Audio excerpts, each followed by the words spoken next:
The next guest I'm going to introduce are the one and only Edson Sabajo. He's the co-founder of Patta.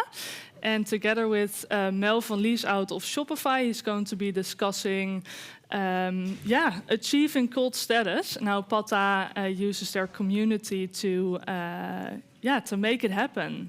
So, welcome Mel and Edson.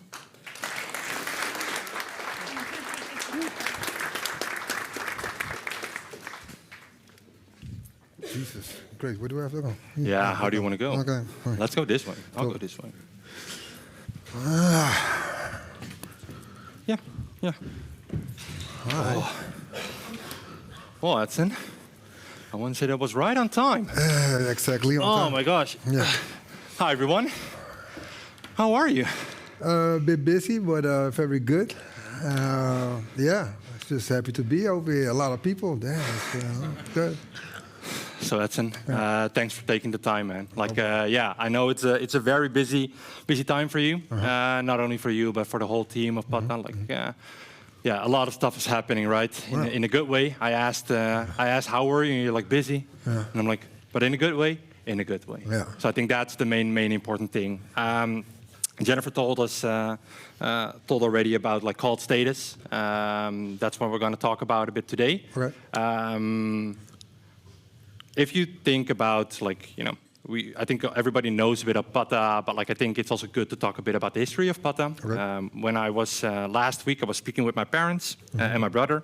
And then I said, I'm having a talk next week with the founder of Patta. And then my brother was like, oh shit, with Edson. And I was like, yeah, with Edson. Edson. Oh, DJ Edson. Yeah. And I was like, DJ Edson? Yeah, man. Like in the 90s, I was rocking on his beats, in the Patta in Haarlem. Oh, wow. Right. So, he's from 82 and he was really he's really in the hip hop game. Yeah. So, I found it interesting, right? So I think you've always been a bit of a cult figure yourself. Okay. But how did you went from in the 90s, you went DJing. How did it went from being a DJ, being in the entertainment industry towards going to Patta? It just went really simple. Just follow your dreams, basically. It sounds so cliche, but it is what it is. So I have 3 main things that I'm always focused on. So one of them is football. We can talk hours about football, like soccer and how they call it, but we can talk hours about it.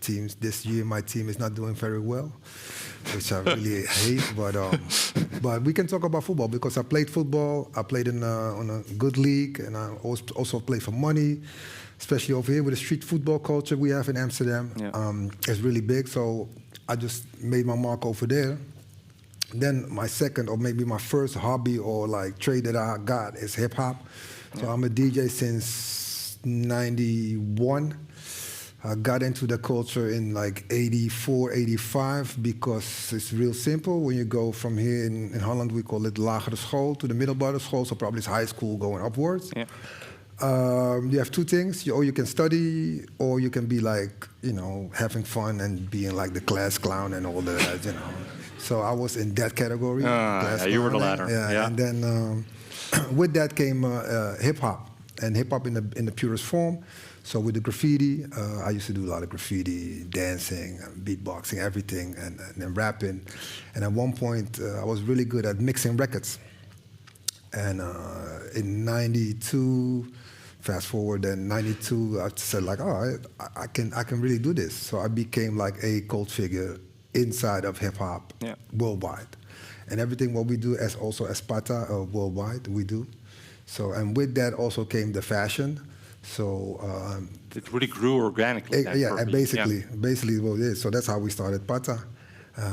When everybody's talking about community building, etc. nowadays, we already had that back in the 80s, 90s, and etc. And then me and Guillaume Schmidt, my business partner and friend.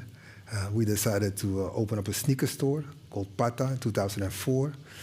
And mainly the main reason actually was that we could always have a size 9, that's my size, and a size 10. That was the main reason to open up a store and to provide our community with dope-ass sneakers that nobody else had. Because the market was totally different back then.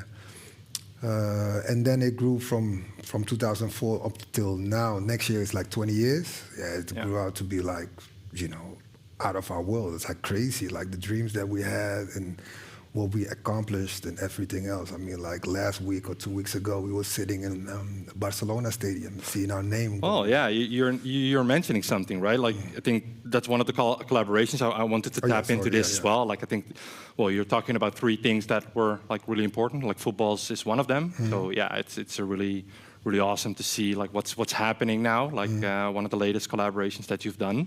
Talking about the DJ set, like I don't know, like the after party. There's an after party today. Can we expect some DJ Edson? You listen, I don't know. I didn't get invited, so. Oh man, guys, like come on, there's one guy. Thanks about that, Edson. And so when you're seeing like Patta really evolved and played like a really big role, right, in that streetwear industry. How do you think about this innovation in the streetwear space? And like, do you have any examples? Like, it can be past, it can even be present or in the future. Like, of how like Patta is like a leader in transforming these trends. Yeah, there's so many examples. I mean, like. You don't need to call them out. Yeah, no, I think of them. I think one of the biggest examples that I can like remember, like close, was with Reebok. So we decided as Patta to get like shoes that nobody else had, because there was 3 different markets. So if you want to open up a store, you will go to your account, and your account will say like a Nike or whatever Reebok, say like, okay, this is your catalog, you have to choose from that. Yeah.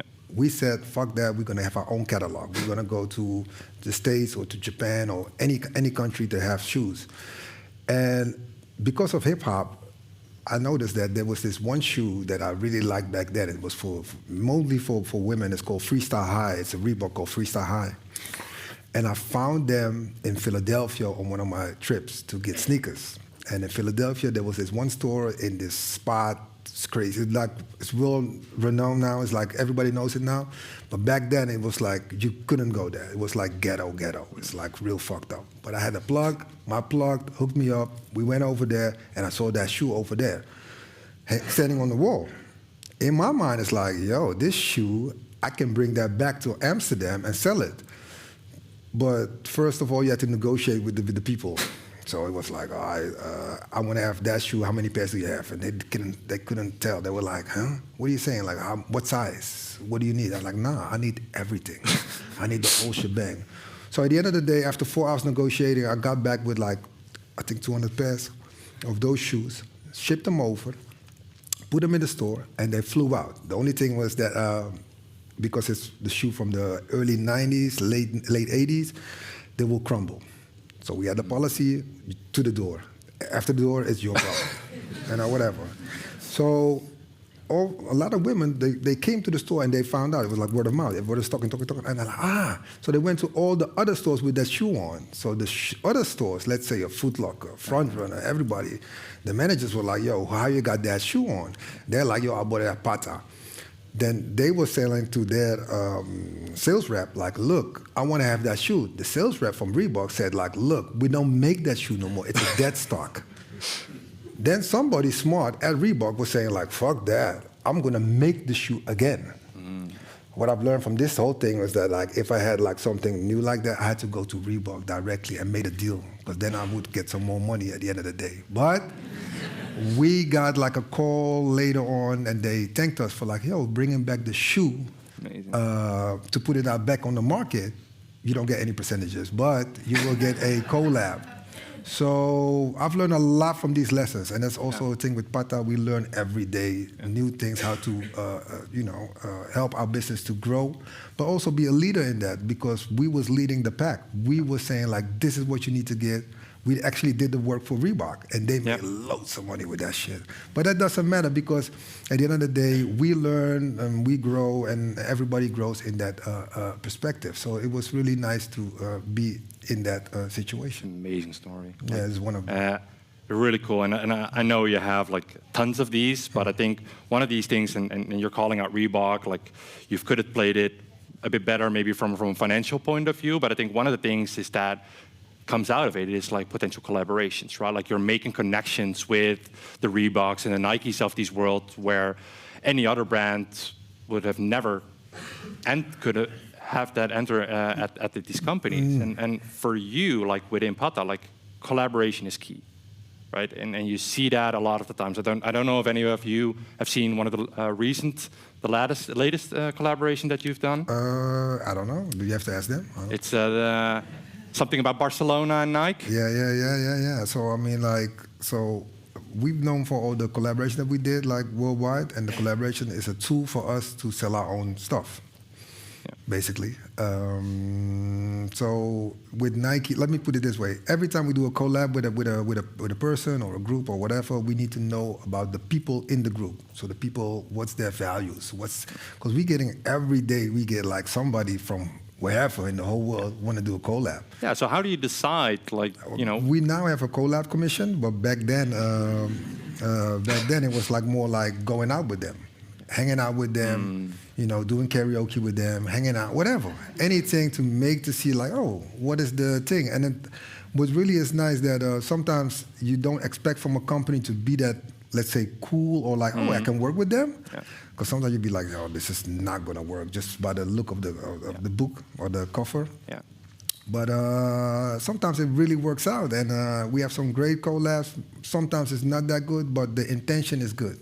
The intention is good. Yeah. So that's the main thing, and also to know the people, and I think that's very important. Same with you guys with Ask Phil. When we were working with them, not that we're doing a collab, but at the end of the day, we are working together. Yeah. We had to know these people first. So we just hanging out, we having drinks, and then we invited them to our karaoke party, and they were going buck. We're like, all right, this is some good-ass people. Yeah. Plus, they can work with us. You know what I'm saying? So that's how we operate as Patta in general. And, like collaboration is also for it's part of your brand identity, right? But could you share maybe some insights on like how these partnerships have contributed to the brand like success and identity to Patta there? Yeah, so it's a natural thing. Like, so if you were, let's say, with Nike, we've been working for Nike for like 15 years, and finally now we are in this era, in this space, where we can actually have like a really good contract with them. It's like it's pretty amazing though. But we have built that organically with them, with the people. And also the people sometimes change in the company. So we are always good with a lot of people, not only in Holland or in Hilversum or whatever, but also in Portland, Asia, South America. They understand the values and the brands, what we are doing.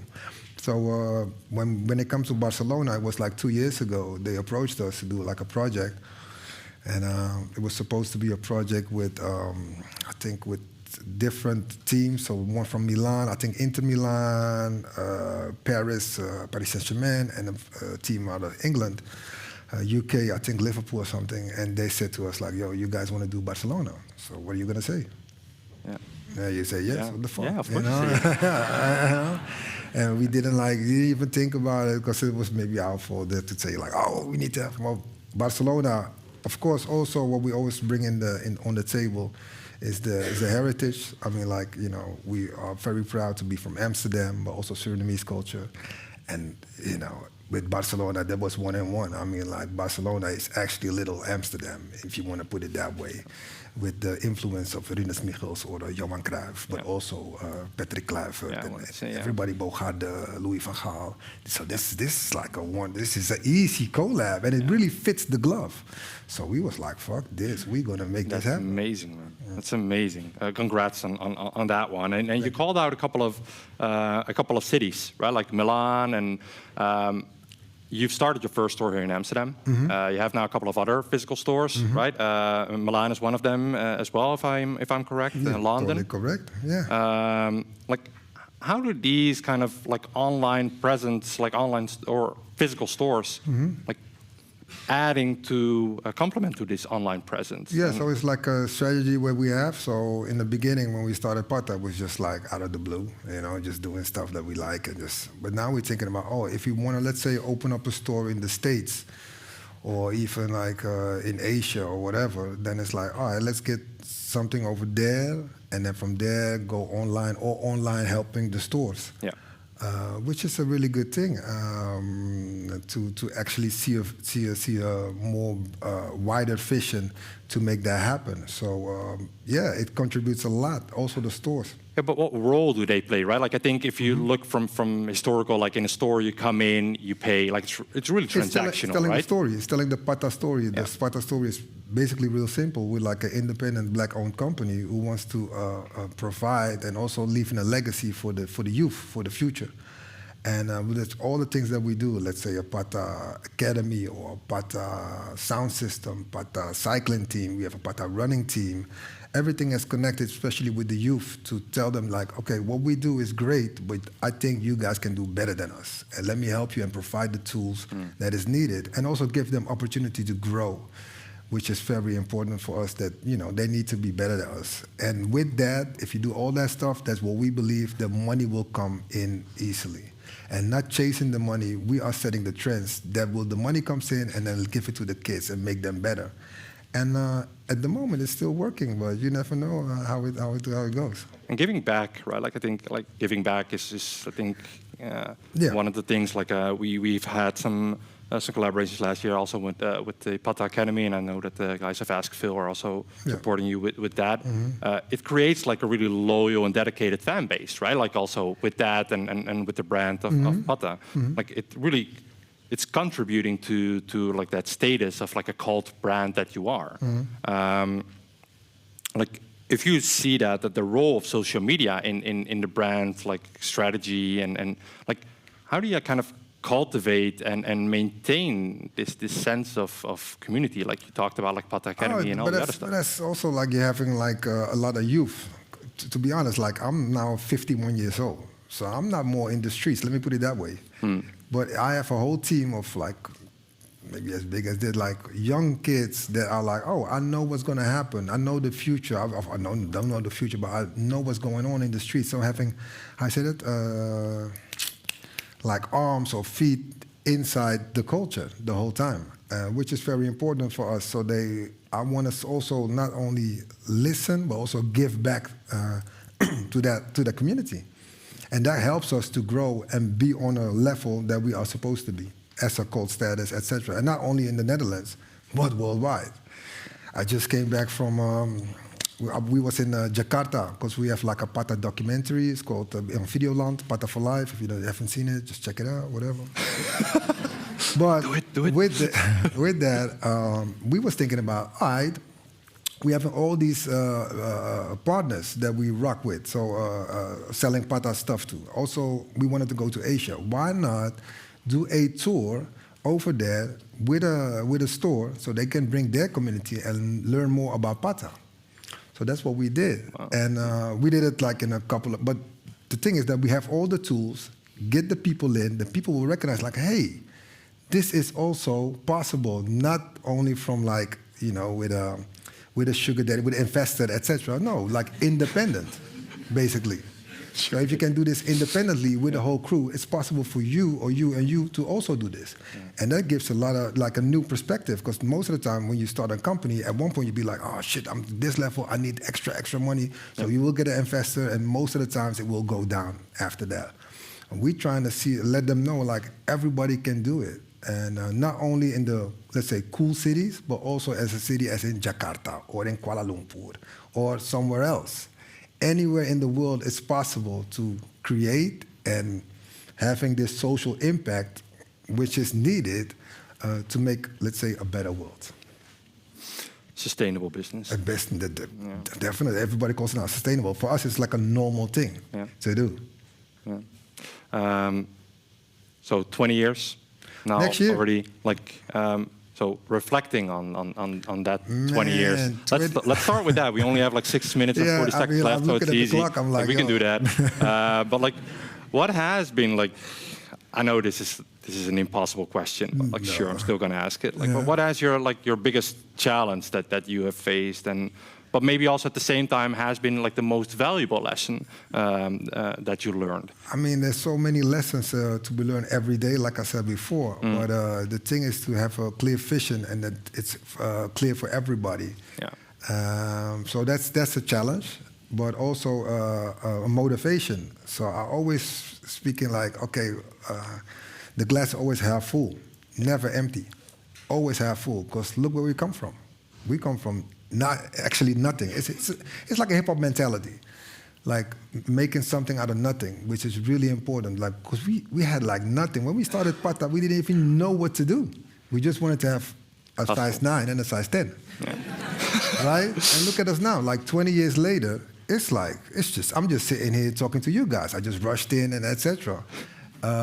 So it's a start of a journey, and I think for us it's just the start, and it will finish a long time when I'm dead, like after 30 years.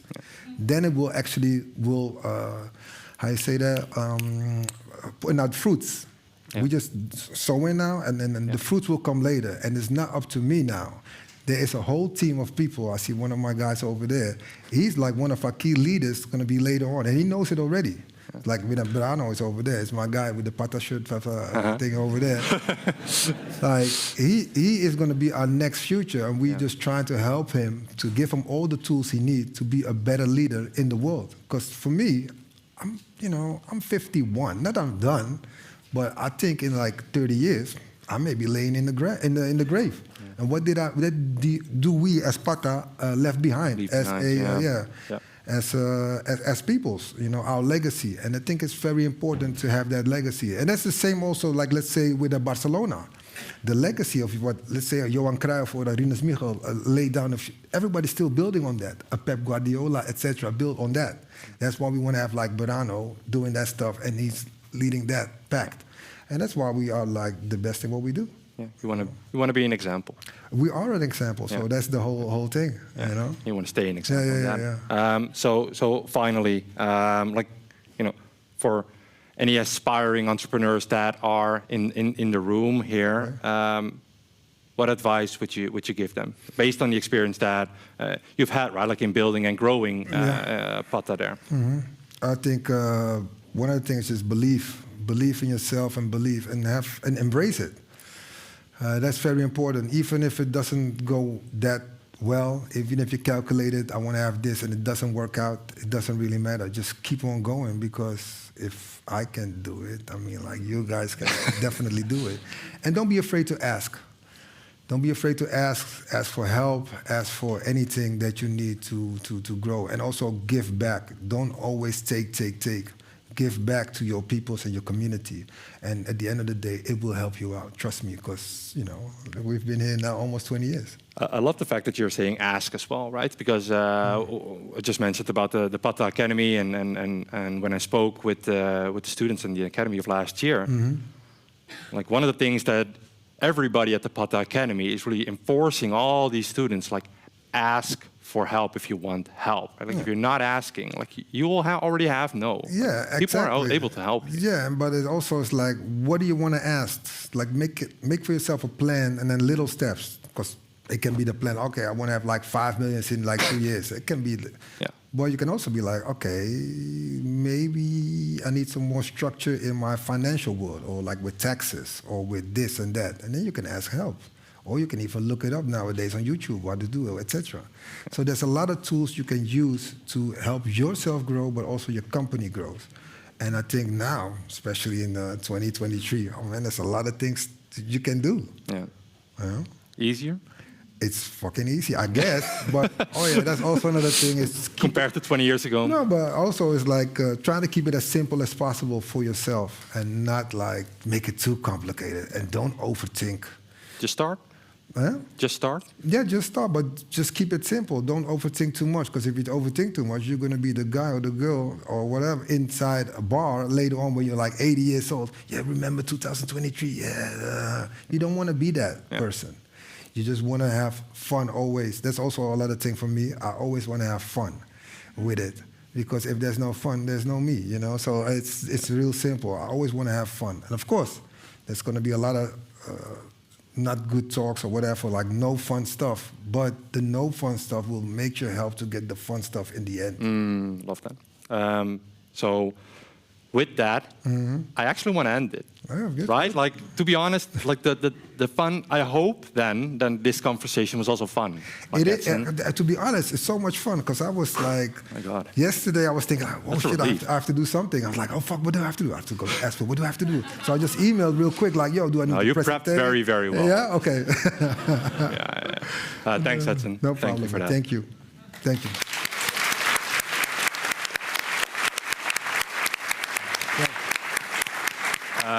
We're gonna do a catch box for any questions. Okay. While that box is going through the room, I just want to say in 5 minutes at the other room, we'll have a session with Shopify as well on endless customization. So a really selfless plug, but you get the opportunity to do that on stage, so why not? So if you're interested in that, please join. You can just go upstairs. Any questions? Jesus. Yeah, sorry. No worries. I don't think they're for me. I think they're for you. It works? Yeah. All right.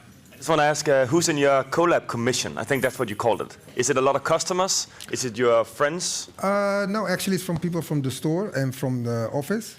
So we are having like, in our company is more than 70 people. So there's like from every department. So from sales, there's one, marketing, logistics. Everybody is there in the collab commission. And then decide what is good for our company to have a collab. So it's very interesting because sometimes a collab looks very good, but then maybe it doesn't help us to move forward. You understand what I'm saying? So then sometimes you're like, no, we don't do that. It's not good. Or this can be really good for us to grow as a company. Maybe for your next documentary, it could be the collab commission discussing when the guy from finance wants one collab and the customers want another. Maybe that's a good one. I don't know. Thank you. Okay, thanks. Thanks, Casper. That's the danger of No, that's good. of the catch box. Yeah. But it was catched. It was good. Thanks. Yeah, what do you think of Daily Paper's campaign with Ajax? It's fantastic. Yeah. I mean, like, you have to understand that, like, the boys from Daily Paper, I know them, like, very well, but we're all from Amsterdam. So we just from, let's say, we know each other from football and etc. So, like, guys that doing stuff with Ajax worldwide, on a worldwide scale, that's incredible. I mean, like, when we had like the Wave in the same year, and they had... was a Nike, right? The Waves, the Nike, yeah. The Nike Waves, the Air Maxes we had, and they had Ajax. We were the only two companies that had, in 1 week or in 1 month, the whole world was looking at us as Amsterdam. Like, yo, what's coming out? So it's more than fantastic, man. And I wish all the best for all the companies. But that's what we are for. Would there be might be a little collab coming up in the foreseeable future with we Ajax? never know. You have to talk with the collab commission. I mean. Any more? Anybody else? Oh, that's good. That's good, right? I know. Awesome. Well, with 2 minutes left. That's I don't know. Yeah. Thank you. I'm good. Thank you. Thank you again. Final round of applause.